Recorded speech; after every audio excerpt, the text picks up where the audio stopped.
Welcome back to our channel learn with Sahira. Students, ఈ వీడియోలో నేను మీకోసం degree first semester second language Telugu paper pattern మరియు పేపర్ ప్రెజెంటేషన్ ఇంపార్టెంట్ లెసన్స్ తీసుకువచ్చాను.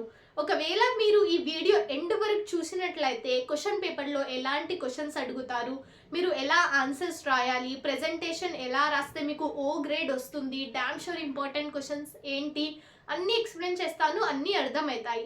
ఒకవేళ మీరు నా ఛానల్ లర్న్ విత్ సాహిరాలో న్యూ ఉన్నారైతే నా ఛానల్ లర్న్ విత్ సాహిరాకి సబ్స్క్రైబ్ చేసుకోండి మరియు ఈ వీడియో మీ ఫ్రెండ్స్కి కూడా షేర్ చేయండి. ఈ వీడియో చాలా యూస్ఫుల్ ఇంకా హెల్ప్ఫుల్ అవుతుంది. ఓకే, ఫస్ట్ మనం పేపర్ ప్యాటర్న్ డిస్కస్ చేద్దాం. తెలుగు పేపర్ ప్యాటర్న్ ఎలా ఉంటుంది, ఎన్ని మార్క్స్ వస్తాయి, అవంతా మనము డీప్గా డిస్కస్ చేద్దాం. Okay, so Telugu paper 80 marks ఉంటుందమ్మా. నార్మల్లీ మీకు అన్ని సబ్జెక్ట్స్ ఎంత ఉంటాయి, 80 మార్క్సే కదా. తెలుగు కూడా ఒక లాంగ్వేజ్, సెకండ్ లాంగ్వేజ్. కొంతమంది అరేబిక్ చూస్ చేస్తారు, హిందీ, సంస్కృత్, తెలుగు, ఉర్దూ, ఎవరెవరి చాయిస్. అయితే తెలుగు వాళ్ళకు 80 మార్క్స్ ఉంటుంది. ఈ 80 మార్క్స్ మళ్ళీ 2 పార్ట్స్లో డివైడ్ అయ్యి ఉంటాయి. పార్ట్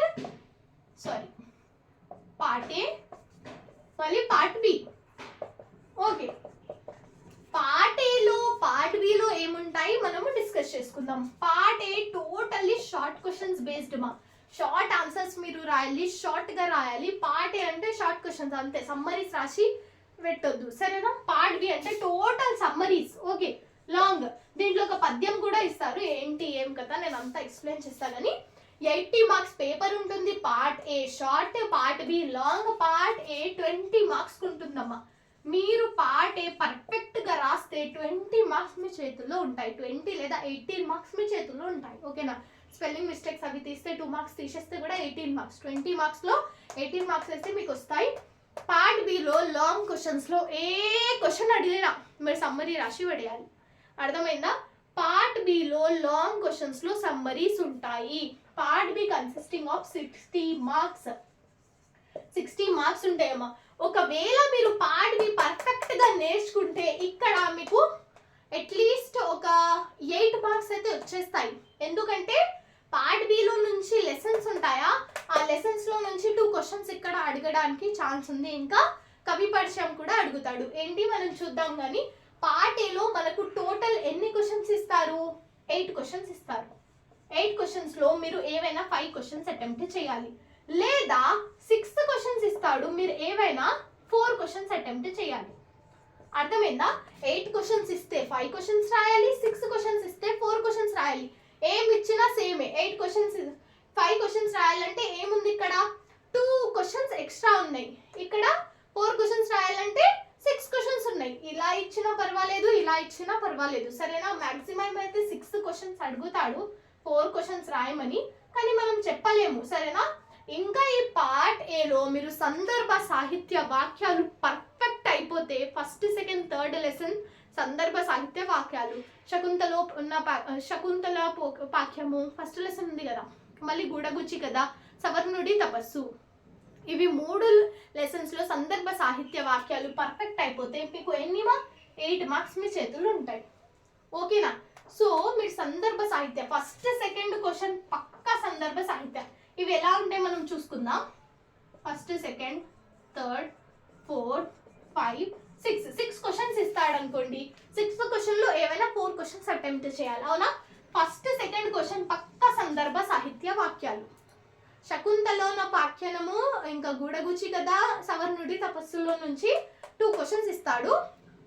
మీకు సందర్భ సాహిత్య వాక్యాలు రాయమంటారు. సందర్భ సాహిత్య వాక్యాలు అంటే ఏం రాయాలి, కవి పరిచయం, సందర్భం, ఇంకా అది భావం, అవి రాయాలి సందర్భ సాహిత్య వాక్యాల్లో. ఇంకా ఇక్కడ ఒకటి కవి పరిచయం, ఇంకా ఒకటి లాంగ్ క్వశ్చన్స్ ఇచ్చిన, ఇంకా 2 క్వశ్చన్స్ నానార్థాలు ఇంకా పర్యాయ పదాలు అడుగుతాడు. అర్థమైందా. అయితే మీరు సందర్భ సాహిత్య వాక్యాలు, కవి పరిచయం, ఇంకా గ్రామర్లో పర్యాయ పదాలు, నానార్థాలు, సమాసాలు, సందులు పర్ఫెక్ట్గా నేర్చుకుంటే పక్కా ఈ 2 క్వశ్చన్స్ మీరు అటెంప్ట్ చేయొచ్చు. ఏం లేదమ్మా, సందర్భ సాహిత్య వాక్యాలు ఫస్ట్ 3 లెసన్స్ సందర్భ సాహిత్య వాక్యాలు మీరు చదువుకొని పెట్టుకోండి, ఈజీగా స్కోర్ అవుతారు. దీంట్లో సందర్భ సాహిత్య వాక్యాలు ఇంపార్టెంట్, చాలా మంచిగా స్కోర్ చేసే క్వశ్చన్స్ ఉన్నాయి. కవి పరిచయం అయితే మీరు ఏమైనా రాయొచ్చు. కవి పరిచయం మీకు తెలియకపోయినా ఆయన చాలా గొప్ప ఆయన చాలా చాలా రచనలు చేశారు. ఆయన రచనలు చాలా ప్రజలు వీరిని లేదా చదివి ఆనందిస్తారు, ప్రజల్ని ఆకర్షిస్తాడు. అలా అన్నీ ఏమైనా కవి పరిచయంలో రాయొచ్చు. మీరు ఏమైనా పర్సనల్ తెలియకపోయినా మీకు తెలిసినా రాయొచ్చు. మళ్ళీ ఇక్కడ మళ్ళీ గ్రామర్ పర్ఫెక్ట్ అయిపోతే అమ్మ 20 మార్క్స్ ఈజీగా స్కోర్ చేయొచ్చు అమ్మ పాటేలో. అంతే నేను చెప్పేది. చాలా పిల్లలు మ్యామ్ మేము చదవలేము, మాకేం సిలబస్ తెలియదంటే ఏం లేదమ్మా. ఫస్ట్ 3 లెసన్స్ మీరు పర్ఫెక్ట్గా చదువుకోండి. ఫస్ట్ 3 లెసన్స్ పర్ఫెక్ట్గా చదువుకున్నారనుకోండి, గూడగుచ్చి కదా, సవర్ణుడి తపస్సు, ఇక శకుంతలది అది చదువుకున్నారనుకోండి, మీరు పార్ట్ ఏలో 2 క్వశ్చన్స్ అటెంప్ట్ చేస్తారు, మళ్ళీ లాంగ్ క్వశ్చన్స్లో 2 క్వశ్చన్స్ అటెంప్ట్ చేస్తారు. ఎలా నేను చెప్తా, part below first question 7th question పక్క పద్యం ఉంటుంది. పద్యం ఏ ఆర్ బి. మీరు నేను ఆల్రెడీ ఒక వీడియో అప్లోడ్ చేసిన ఇంపార్టెంట్ లెసన్స్ మరియు డామ్ షూర్ ఇంపార్టెంట్ పద్యాలు అని నేను వీడియో అటెంప్ట్ చేసిన. ఆ వీడియో చూడండి. డామ్ షూర్ పద్యాలు ఇచ్చిన నేను 5 పద్యాలు ఉన్నాయి. ఆ 5 పద్యాలు పర్ఫెక్ట్గా నేర్చుకుంటే ఖచ్చితంగా 15 మార్క్స్ మీ చేతిలో ఉన్నాయమ్మా. 15 మార్క్స్ మీ చేతిలో. ఆ 5 పద్యాలు ఖచ్చితంగా నేర్చుకోండి. 3 పద్యాలు ఫస్ట్ లెసన్ నుంచి ఇచ్చిన, ఇంకా 2 పద్యాలు సవర్ణుడి తపస్సుల నుంచి ఇచ్చిన. మీరు ఇవి పర్ఫెక్ట్గా నేర్చుకుంటే ఏమవుతుంది, 15 మార్క్స్ ఒకటి పద్యంలో, ఇంకొకటి శకుంతలోపాఖ్యానము లేదా గూడగుచ్చి కథ లేదా సవర్ణుడి తపస్సు నుంచి ఎస్సే ఆన్సర్ ఉంటుంది. సమ్మరీ రాయాలి. 8th ఏ, 8th బి లేదా 9th ఏ, 9th బిలో దేంట్లో అయినా ఈ 3 లెసన్స్లో నుంచి ఒక ఎస్సే ఆన్సర్ అడుగుతారు. మేజర్లీ ఇంపార్టెంట్లీ శకుంతల లెసన్లో నుంచి అడుగుతాడమ్మా. ఎస్, సవర్ణుడి తపస్సు ఎస్సేకి వదిలేయండి మీరు, ఎందుకంటే పద్యం పర్ఫెక్ట్గా చదువుకుంటే 15 మార్క్స్ వచ్చేస్తాయి. దాని సమ్మరీ చదవకండి. కానీ గూడగుచ్చి కదా ఫస్ట్ లెసన్ సమ్మరీ చదువుకుని పెట్టుకుంటే 15 ఎంత అమ్మా, 30 marks. 30 plus 8 marks. 30 plus 8 marks ఎన్ని, sorry 30 plus 8 marks 38 marks. 38 pass అయిపోతారు. ఫస్ట్ 3 శకుంతలది, గూడగుచ్చి కదా, సవర్ణుడి తపస్సు, సందర్భ సాహిత్య వాక్యాలు, పద్యాలు, ఎస్సే క్వశ్చన్ ఆన్సర్స్. ఇవి 3 లెసన్స్ పర్ఫెక్ట్గా చదువుకోండి. ఖచ్చితంగా నేను చెప్తున్నా కదా, మీరు పాస్ అయిపోతారు.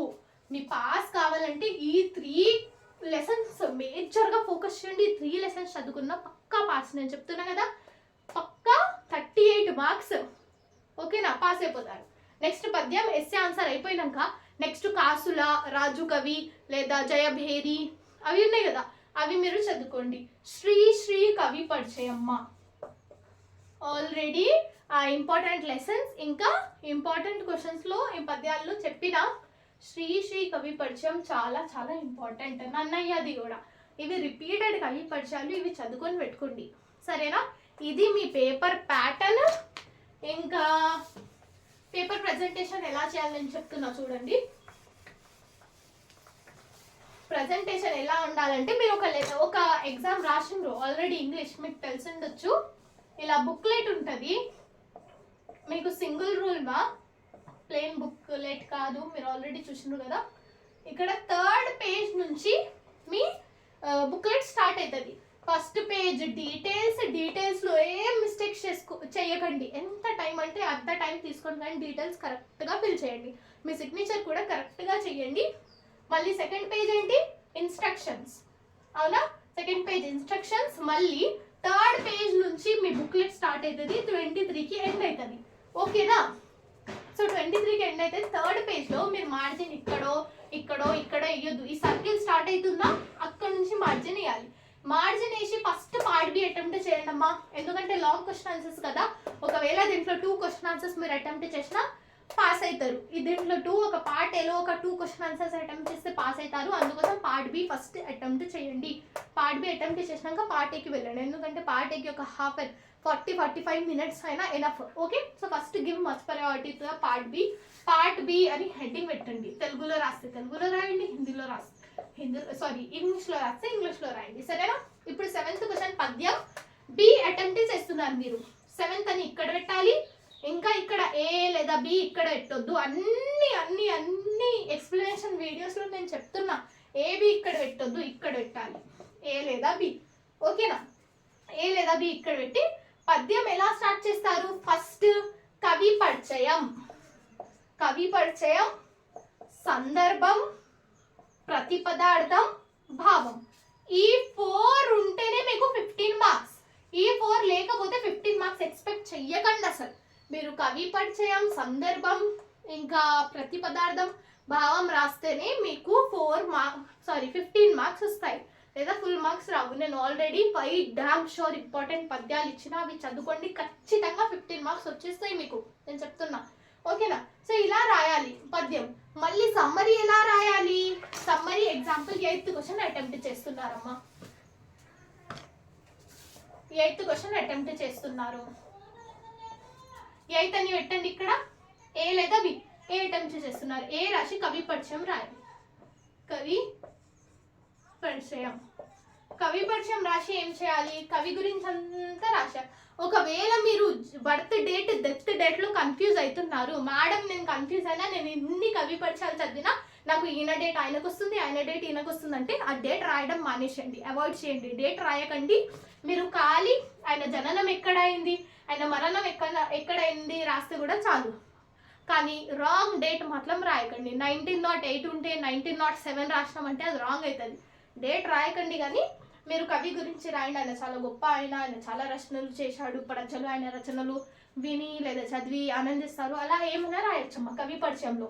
కవి పరిచయం అయిపోయినాక ఏం రాయాలి? సారాంశం రాయాలి. సారాంశం అని హెడ్డింగ్ పెట్టకండి ఇక్కడ, డైరెక్ట్ కవి పరిచయం రాసి కవి పరిచయం అయిపోయినాక ఇక ఇక్కడ కవి పరిచయం అయిపోయింది అనుకోండి, ఇక్కడ స్టాప్ అయింది, ఇక్కడ నుంచి మీ సమ్మరీ స్టార్ట్ చేసేయండి. సరేనా? అర్థమైందా? ఇలా మీరు ఈ ప్రొసీజర్ ఫాలో చేసి సమ్మరీ రాస్తే ఫుల్ మార్క్స్ మీ చేతులు ఉంటాయి. ఓకేనా? మేజర్లీ ఫస్ట్ యూనిట్ మీద కాన్సన్ట్రేట్ చేయండి. పద్యాలు, సందర్భ సాహిత్య వాక్యాలు, ఒక ఎస్సే క్వశ్చన్ పక్కా వస్తుంది, పాస్ అయిపోతారు. ఓకేనా? మీకు ఏమైనా డౌట్స్ ఉంటే కమెంట్ సెక్షన్లో కమెంట్ చేయండి. ఇంకొకటి, ఎన్ని పేజెస్ రాయాలి మేడం? 3 పేజెస్ పక్కామా. 3 sides, 1 2 3 sides. ఒకవేళ ఇంటెలిజెంట్ ఎక్సలెంట్ స్టూడెంట్స్ ఉంటే 4 sides రాయడానికి ట్రై చేయండి, కానీ 3 sides రాస్తే కూడా చాలు. సరేనా? ఇంకా బ్లాక్ పెన్ యూజ్ చేయండి. ఓకేనా? Thank you so much for watching my video. See you all in the next video. All the best for your Telugu examination. Bye bye.